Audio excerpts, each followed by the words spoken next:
নমস্কার বন্ধুরা, আমি নীলিমা কুকিং শো থেকে আজকে বানাতে চলেছি আমি কচুর শাক। এই যে আমি কচুর শাক দিয়ে ইলিশ মাছের মাথা দিয়ে বানাবো। এই যে আমি ইলিশ মাছের মাথা রেডি রেখেছি, আর এই যে কচুর শাকটা কেটে আমি রেডি করে নিচ্ছি।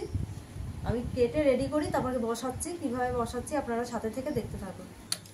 এই যে আমি কচুর শাকটা কেটে রেডি করেছি, ধুয়ে টুয়ে, আর কড়াই বসিয়ে দিয়েছি। দিয়ে দিচ্ছি তেল। একবারে মাছের মাথা ভেজে কচুর শাক বসিয়ে দেবো।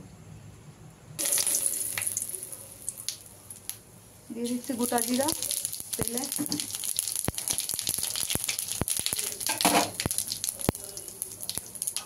দিয়ে দিলাম মাছ,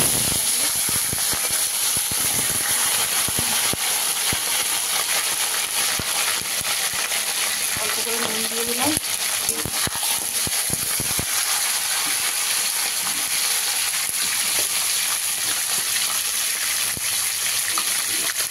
দিলাম হলুদ গুঁড়ো।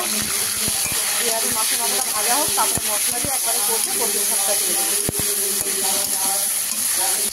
দিয়ে দিচ্ছি 1 চামচ আদা বাটা, আর সঙ্গে দিয়ে দিচ্ছি কাঁচা লঙ্কা।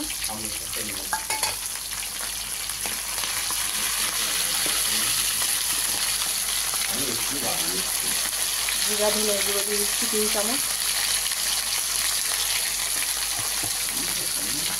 পরিমাণ মতন এবার হলুদ গুঁড়ো,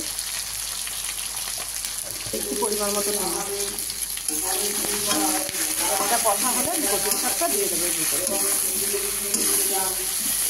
দিচ্ছি আস্তে আস্তে কচুর শাকগুলো অল্প অল্প করে।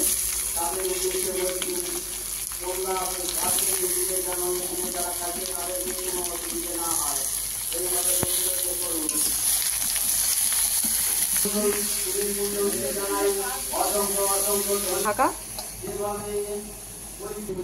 বন্ধুরা এবার আমি মিষ্টি দিয়ে দিচ্ছি। হয়ে গেছে নরম, একদম গলে গেছে কচুর শাক। এবার আস্তে আস্তে জলটা টানবে আর কষতে থাকবো। দেখুন বন্ধুরা একদম গলে গেছে। এবার খালি রস টানিয়ে একদম ভাজা ভাজা হয়ে যাবে, তখন আমি নামাবো।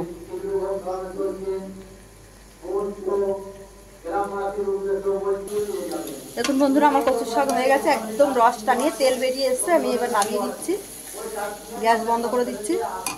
দেখুন বন্ধুরা, আপনাদের ভালো লাগলে আপনারা এইভাবে বাড়িতে ইলিশ মাছের মাথা দিয়ে কচুর শাক বানিয়ে খেয়ে দেখতে পারেন, ট্রাই করে কেমন লাগে। আর নীলিমা কুকিং শোটিকে ইউটিউবে আপনারা সাবস্ক্রাইব, লাইক, কমেন্ট, শেয়ার করে দেবেন। আর ফেসবুকের বন্ধুরা আপনারাও লাইক, কমেন্ট, শেয়ার করে দেবেন। আর নীলিমা কুকিং শো বলে পেজ খোলা আছে, সেখানে ফলো করে লাইক, কমেন্ট, শেয়ার করে দেবেন। আর কমেন্ট করে জানাবেন আপনাদের ভালো লাগলো কি লাগলো না।